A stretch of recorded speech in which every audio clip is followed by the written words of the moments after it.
I want to highlight a story that my mate John Cadogan brought up.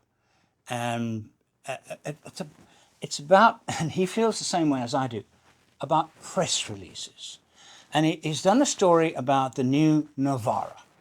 And it's a good-looking ute. And they talk about the wonders of engineering and history and legacy. But it's a Mitsubishi Triton. It's a Nissan Triton.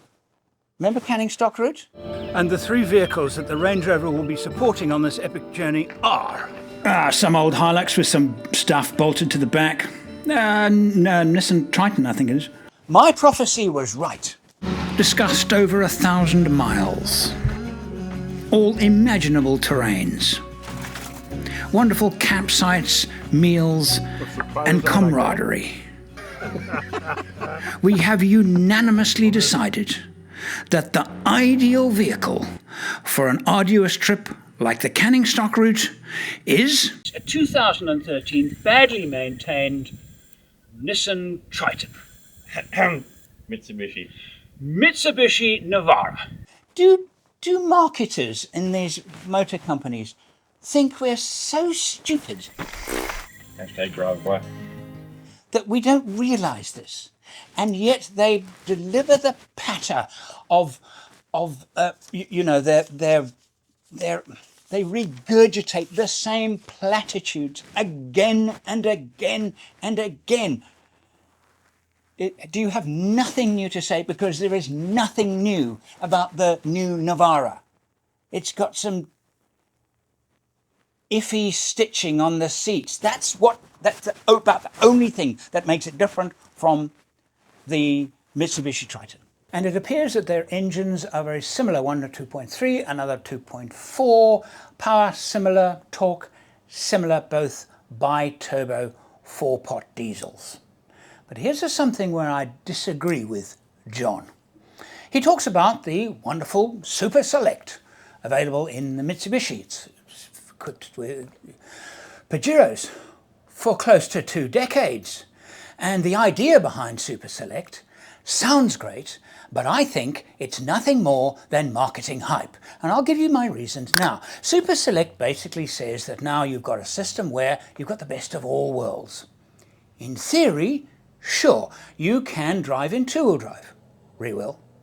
You can drive in 4-wheel drive with the center differential open, 4-wheel drive on a sealed surface, the best handling, best safety, best braking, best everything. That's fantastic. It's a full-time 4-wheel drive vehicles. The most expensive Land Cruisers have this system. And then of course you can lock it for 4-wheel drive use, proper locked up, drive to the front, same as drive to the rear, locked up 4-wheel drive.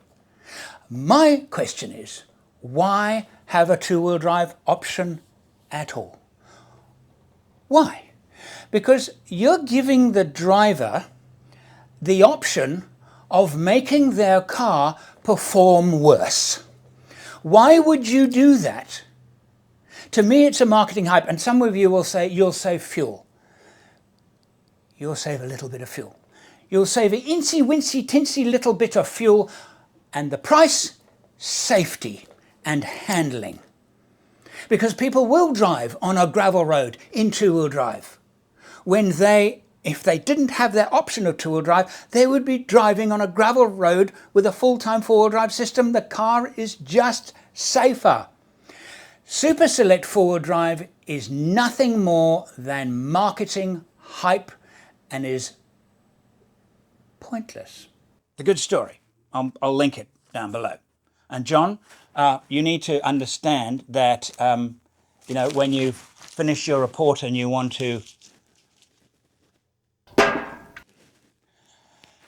hit every single time, that's how you do it. I'll show you how to do that again. John, this is how you do it. See, you can hit the mark every single time.